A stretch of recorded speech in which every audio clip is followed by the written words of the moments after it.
এই দোয়াটি আপনার জীবন বদলে দিতে পারে ইনশাআল্লাহ। একটা প্রশ্ন করি, আপনি কি কখনো এমন মনে হয়েছে যে টাকা আসছে কিন্তু টিকছে না, আয় আছে কিন্তু সংসারের শান্তি নেই, খাবার আছে কিন্তু তৃপ্তি নেই, সারা দিন পরিশ্রম করছেন তবুও মনে হচ্ছে জীবনে যেন কোনো বরকতই নেই? জানেন, মানুষের সবচেয়ে বড় সম্পদ অনেক টাকা না, বরং আল্লাহর দেওয়া বরকত। কারণ কেউ অল্প আয় করেও অনেক সুখে থাকে, আবার কেউ লাখ টাকা আয় করেও অশান্তিতে থাকে। তাহলে প্রশ্ন হলো, কেন একজনের জীবনে বরকত আসে আর অন্যজনের জীবনে আহ, সেখান থেকে বরকত কেড়ে নেওয়া হয়, হারিয়ে যায়? প্রিয় ভাই ও বোনেরা আমার, আজকের এই ভিডিওতে আমি আপনাদের এমন একটি সুন্দর দোয়া শিখিয়ে দিব, যা পড়ার মাধ্যমে আল্লাহ তাআলা আপনার জীবনেও বরকত, কল্যাণ দান করতে পারেন। রিজিকির পেরেশানি আল্লাহ তাআলা দূর করে দিতে পারেন ইনশাআল্লাহ। আসলে বরকত মানে কি? প্রিয় ভাই ও বোনেরা আমার, অনেকেই মনে করেন বরকত মানেই বেশি বেশি বেশি টাকা ইনকাম করা, কিন্তু না।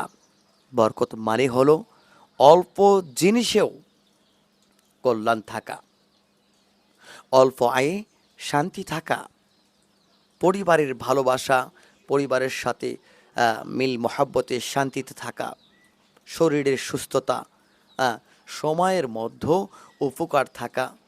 এই জন্যই দেখা যায় যে কেউ একজন ধরেন 20,000 টাকা ইনকাম করতেছেন, হুম, তারপরেও আল্লাহ তাআলা তাকে সুখে রেখেছেন। আবার কেউ লক্ষ টাকা ইনকাম করেছেন, তার সংসারের মধ্যে, তার পরিবারের মধ্যে অশান্তি লেগে আছে। কারণ একজনের কাছে টাকা আছে আর অন্যজনের কাছে বরকত আছে। কেন বরকত চলে যায়? জীবন থেকে বরকত কমে যাওয়ার কিছু কারণ আছে।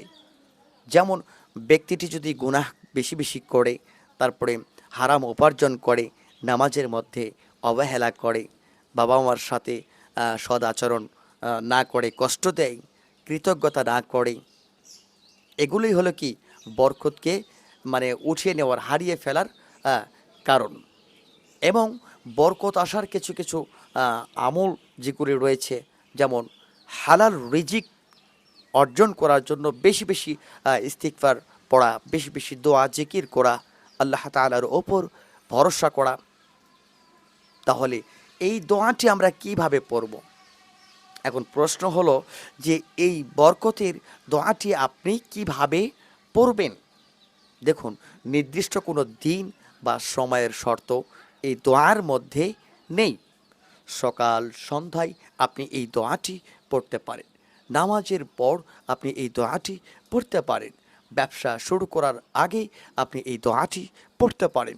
ঘুমের আগেও আপনি এই দোয়াটি পড়তে পারেন। এখন প্রশ্ন হলো কতবার পড়ব?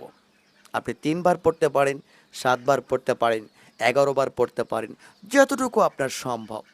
কিন্তু মনে রাখবেন, সংখ্যার চেয়ে গুরুত্বপূর্ণ আন্তরিকতা, দোয়া পড়ার সময় অন্তর থেকে তা অনুভব করা। প্রিয় ভাই বোনেরা আমার, দোয়াটি কি? দোয়াটি হলো আল্লাহুম্মা বারিক লানা ফিমা রাযাকতানা। আমি আবারও বলছি, আল্লাহুম্মা বারিক লানা ফিমা রাযাকতানা।